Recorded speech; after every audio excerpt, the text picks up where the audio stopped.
Story 17. God's Covenant with David. Saul was the first king of Israel. He was tall and handsome, just like the people wanted. Saul was a good king for the first few years that he ruled over Israel, but then he became a wicked man who did not obey God. So God chose a different man who would one day be king in his place.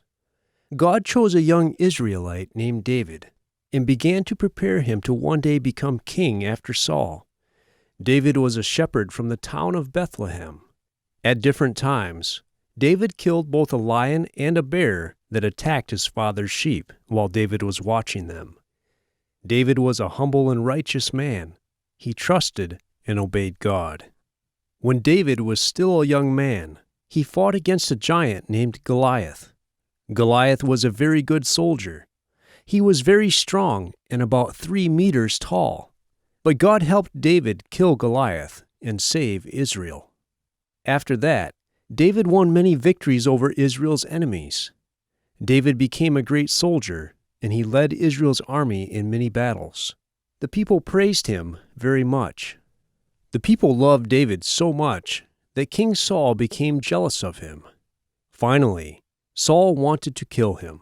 So David ran away into the wilderness to hide from him and his soldiers.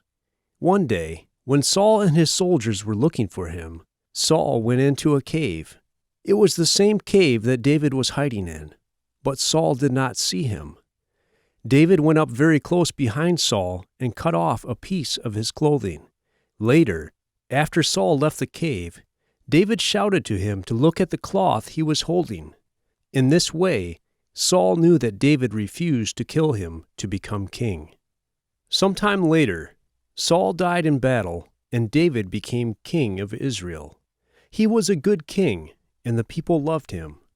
God blessed David and made him successful. David fought many battles, and God helped him defeat Israel's enemies. David conquered the city of Jerusalem and made it his capital city, where he lived and ruled. David was king for 40 years. During this time, Israel became powerful and wealthy. David wanted to build a temple where all the Israelites could worship God and offer him sacrifices. For about 400 years, the people had been worshiping God and offering sacrifices to him at the tent of meeting that Moses had made. But there was a prophet named Nathan. God sent him to tell David this: "You have fought in many wars, so you will not build this temple for me. Your son will build it. But still, I will greatly bless you. One of your descendants will rule as king over my people forever." The only descendant of David who could rule forever was the Messiah. The Messiah was God's chosen one, who would save the people of the world from their sin. When David heard Nathan's message, he thanked God and praised him. God was honoring him and giving him many blessings. Of course, David did not know when God would do those things. We know now that the Israelites would have to wait a long time before the Messiah came, almost 1,000 years. David ruled his people justly for many years. He obeyed God very much, and God blessed him. However, toward the end of his life, he sinned terribly against God. One day, David looked out from his palace and saw a beautiful woman bathing. He did not know her, but he found out that her name was Bathsheba. Instead of looking away, David sent someone to bring her to him. He slept with her and sent her back home. A short time later, Bathsheba sent a message to David saying that she was pregnant. Bathsheba's husband was a man named Uriah.